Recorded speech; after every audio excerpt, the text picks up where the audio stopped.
देश के पूर्व प्रधानमंत्री चौधरी चरण सिंह प्राय यह कहते थे कि ऋषि दयानंद मेरे धार्मिक गुरु हैं। विदेशी विद्वान डी बैवले ने कहा, वर्तमान स्वतंत्र भारत की वास्तविक आधारशिला में महर्षि दयानंद ने ही बहुत बड़ी भूमिका निभाई। फ्रांस के प्रसिद्ध विद्वान रोमियो रोला ने कहा था, भारतीय राष्ट्रीय पुनर्जागरण के मसीहा ऋषि दयानंद सरस्वती हैं। डॉक्टर एनी बेसेंट ने अपनी पुस्तक इंडिया ए नेशन में लिखा है, स्वामी दयानंद जी ने सर्वप्रथम घोषणा की थी कि भारत भारतीयों के लिए है। 20 अक्टूबर 1968 के सैनिक समाचार ने अपने अंक में लिखा, दादा भाई नौरोजी पहले सज्जन थे जिन्होंने भारत पर अंग्रेजों के अधिकार जमाए रखने के विरुद्ध लिखा। वे पहले हिंदुस्तानी थे जिन्होंने शब्द स्वराज्य प्रयुक्त किया।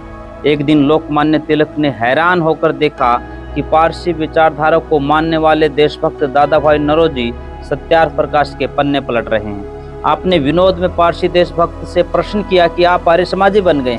नहीं, मुझे स्वराज्य समर में स्वामी दयानंद सरस्वती के ग्रंथ से मिला, वो भारी प्रेरणा का विषय है। दादा भाई नौरोजी ने उत्तर दिया।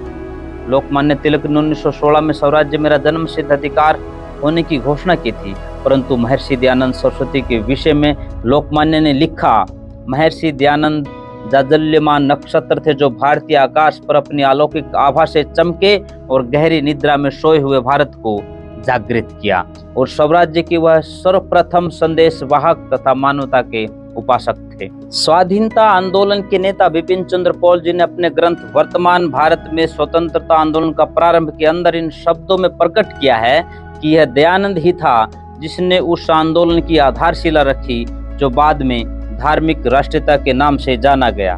उनके आंदोलन ने उन हिंदुओं में एक नवीन राष्ट्रीय चेतना उत्पन्न की जो शताब्दियों से आत्महीनता के गर्त में पड़े थे, और साथ ही देश की जनता को वेद के आधार पर स्वतंत्रता, समानता, भ्रातृत्व की भावना प्रदान की। भारत को स्वतंत्रता दिलाने के लिए क्रांतिकारी आंदोलन के जन्मदाता श्यामजी कृष्ण वर्मा को महर्षि दयानंद जी ने अपने व्यय से इंग्लैंड में विशेष शिक्षा प्राप्त करने व भारतीय धर्म संस्कृति स्वतंत्रता प्राप्ति की आग फूंकने की दृष्टि से भेजा था। उन्होंने इंग्लैंड जाते 1905 में इंडियन होम रूल सोसाइटी की स्थापना की, जिसका लक्ष्य भारत के लिए स्वराज्य प्राप्ति था।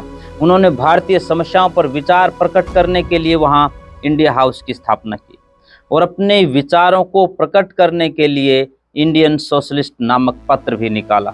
1916 में आर्य समाज के प्रसिद्ध नेता लाला लाजपत राय ने अमेरिका जाकर के भारत की स्वतंत्रता के लिए वहां वातावरण उत्पन्न करने की दृष्टि से इंडियन होम रूल लीग नामक एक संस्था बनाई। उन्हीं के प्रचार का परिणाम था कि अमेरिका की जनता व सरकार सदैव भारत की स्वतंत्रता का समर्थन करती रही।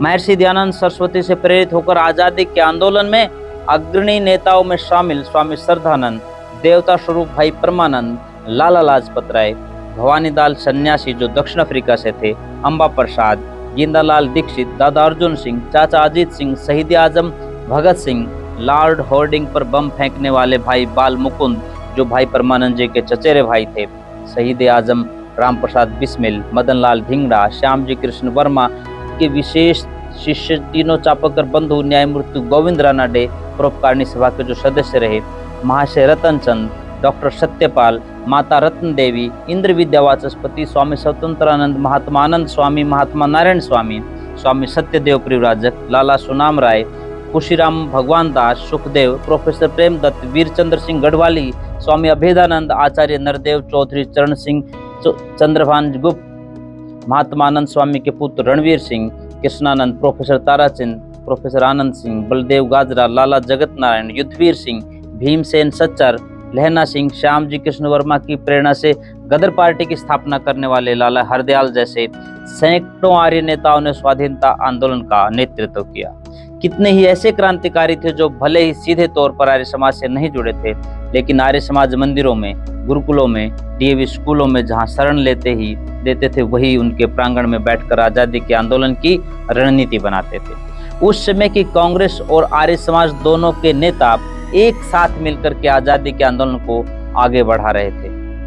वही आर्य समाज संगठन अपने स्तर पर भी अलग से समस्त आंदोलन की गतिविधियों में अलग अलग तरह से भूमिका निभा रहे थे। अपने संस्थापक के स्वतंत्रता प्रेम तथा देशभक्ति के भावों से प्रेरणा लेकर के आर्य समाज ने अपने शैशव काल से ही भारत के स्वाधीनता संग्राम में अपना महत्वपूर्ण योगदान दिया था। 1857 का प्रथम स्वाधीनता आंदोलन अंग्रेजों ने बहुत ही क्रूरता से कुचल दिया था तथा भारत का शासन ईस्ट इंडिया कंपनी से ब्रिटिश सरकार में अपने अधिकार में ले लिया था। 1858 में प्रयाग से विक्टोरिया के नाम से अपील निकली कि हमारी अंग्रेज सरकार भारत की खुशहाली और उन्नति चाहती है। आप सभी भारतवासी भारत की उन्नति के लिए अंग्रेज सरकार का सहयोग करें। अंग्रेजों की इस कुटिल चाल को किसी ने नहीं समझा, किंतु दूरदृष्टा महर्षि दयानंद सरस्वती जी ने इस पर करारा प्रहार करते हुए सिंह गर्जना की कि कोई कितना ही करे, स्वदेशी राज्य सर्वोपरि होता है। स्वराज्य, स्वाधीनता, स्वभाषा और स्वतंत्रता का उद्घोष महर्षि दयानंद ने उस समय किया। ऋषि के आह्वान के बाद आर्य समाजों ने स्वदेशी वस्त्रों को पहनने, स्वदेशी वस्तुओं का उपयोग करने की एक मुहिम प्रारंभ की। इसकी व्यवस्था हेतु आर्य समाज में दुकानें खोलना, स्वराज्य के लिए संघर्ष करना, उस पर विचार रखना, लोगों को जागरूक करना आर्य समाज के सत्संग का आवश्यक अंग था। यह वह दौर था जब सांगठनिक रूप से कांग्रेस और आर्य समाज आंदोलन में सक्रिय भूमिका निभा रहे थे। समाज सुधार के कार्यक्रम और राष्ट्रवादी विचारधारा की बातें एक जैसी होने के कारण तथा देश की स्वतंत्रता का उद्देश्य भी दोनों का एक होने के कारण उस समय के आर्य समाज के बड़े नेताओं ने कांग्रेस के साथ मिलकर के आज़ादी के आंदोलन को आगे बढ़ाने तथा उसकी समस्त गतिविधियों में सक्रिय सहभागिता करने का महान कदम उठाया। आंदोलन के बड़े नेताओं की बातों को जन जन तक पहुंचाने का मुख्य कार्य भजनोपदेशक करते थे। उस जमाने में आर्य समाजी होना मौत को आमंत्रण देना था। अक्सर क्रांतिकारी आर्य समाजियों के यहाँ गुप्त रूप से ठहरा करते थे। क्रांतिकारियों के साथ एक दल और था, भजनोपदेशक, जिनका कार्य अत्यंत महत्व का था, परंतु लेखकों ने उनके योगदान को इतिहास में समुचित स्थान नहीं दिया। आजादी के आंदोलन में आर्य समाज के अनेक वीरों का बलिदान हो गया। इन वीरों को तैयार करने वाले भजनोपदेशक ही थे। यदि हम सिर्फ हरियाणा क्षेत्र के भजनोपदेशकों की बात करें तो मास्टर नथु सिंह जी, चौधरी भोलाराम तेवड़ी, सोनीपत ने 1907 में चाचा अजीत सिंह तथा लाला लाजपत राय के नेतृत्व में संचालित प्रथम किसान आंदोलन में भाग लिया। दोनों ने लाहौर, दिल्ली की जेलों में कठोर यातनाएं भोगी। इनका 6 वर्ष का कारावास रहा। सभी समझ सकते हैं अपनी आवाज उठाना उस जमाने में मौत को निमंत्रण देने जैसा था। इन्हीं में से स्वामी भीष्म जी महाराज घोरंडा वाले थे। क्रांतिकारियों के साथ आंदोलन की रूपरेखा तैयार करने का एक स्थान स्वामी जी का आश्रम भी था। यहाँ भगत सिंह, राजगुरु, चंद्रशेखर गुप्त रूप से ठहरा करते थे। भगत सिंह इत्यादि की फांसी के पश्चात अंग्रेजी पुलिस क्रांतिकारियों की छानबीन कर रही थी तो स्वामी भीष्म जी के आश्रम पर भी छापेमारी हुई थी। स्वामी जी ने अंग्रेजी राज में अपने गुरुकुल पर तिरंगा फहरा दिया था, जबकि मधुबन पुलिस का ट्रेनिंग सेंटर बहुत कम दूरी पर था। जांटी गांव के पंडित शिवलाल जी अरावली क्षेत्र में वेद पाठशाला चलाते रहे। अंग्रेज भक्त लोग इनकी सूचना पुलिस को देते थे। आजादी के पश्चात पंडित जी बदरपुर वेद पाठशाला चलाते रहे। पंडित बहुतराम जुड़ोला, स्वामी विद्यानंद, स्वामी केवलानंद इत्यादि क्रांतिकारी भजनोपदेशक थे। जीवन पर्यंत आर्य समाज के माध्यम से आजादी के तराने गाकर लोगों को अंग्रेजों के खिलाफ लामबंद करते रहे।